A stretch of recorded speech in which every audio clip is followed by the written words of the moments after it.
Universal goat farm से मेरा नाम काशिफ। एक दफ़ा फिर समंदरी फार्म पे कुछ दोस्तों के साथ विज़िट करने आए हैं।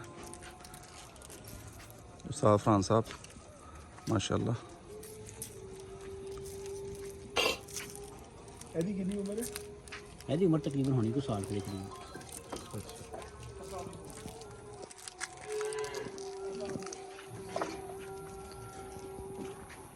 ये भाइयों को 2-3 बच्चे चाहिए थे ब्रीडर क्वालिटी के, तो उस सिलसिले में इन्हें साथ लेके आया हूँ।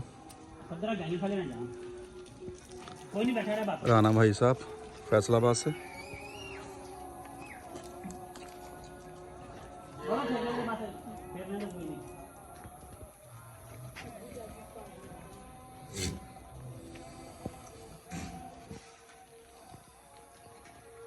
ये 3 से 4 माह के बच्चे हैं।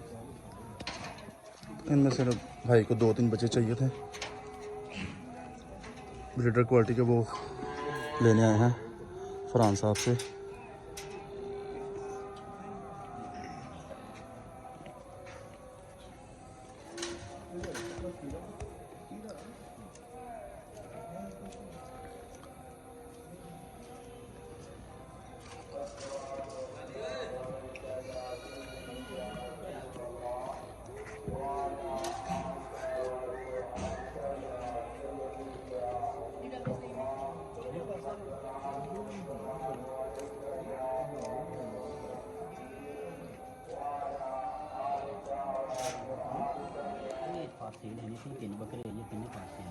ਅੱਛਾ ਫॉर सेल नहीं है हाँ, ये ये आपकी तकरीबन रखने का नहीं, ये असं 6 दाम से ऑप्शन से बेचने हैं। अच्छा जिन्होंने आ मुकाबला कंपटीशन खेलना ना हाँ हाँ उस हिसाब ਨਾਲ ਸਾਨੂੰ ਇਹ ਬੱਕਰਿਆਂ ਦੀ ਉਮੀਦ ਹੈ ਕਿ ਬੱਕਰੇ 50 ਪਲੱਸ ਹੋਣਗੇ 6 ਦਿਨ ਤੇ।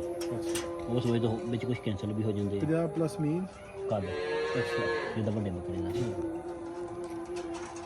बिल्कुल सही है ਜਿਹੜਾ ਉਹ ਨਾਗਰਾ ਫਿਰਦਾ ਤੇ ਇਹ ਤਕਰੀਬਨ 3 ਕੁ ਜਾਨਵਰ ਹੋਣੇ ਇੱਥੇ। ਉਹ ਵੀ ਇਹਦਾ ਸੀ ਹਾਂ ਉਹ ਵੀ ਇਹਨਾਂ ਦੇ ਵਿੱਚ ਮਾਦਾ ਜੋ ਇਹਦਾ ਜੋ ਨਰ ਕਿਹੜਾ ਤੁਸੀਂ ਮਤਲਬ ਸਮੇਂ ਦੇ ਜਿਹੜਾ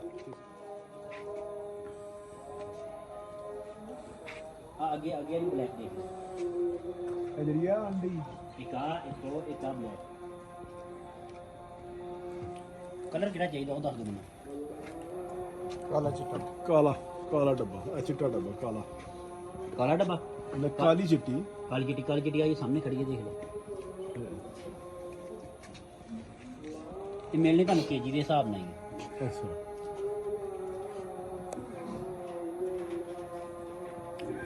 ਕਿੰਨੇ ਰੁਪਏ ਕੇਜੀ ਜਿਹੜਾ ਤੁਹਾਨੂੰ ਮੈਂ ਰੇਟ ਦੱਸਿਆ। ਉਹ ਬਹੁਤ ਜ਼ਿਆਦਾ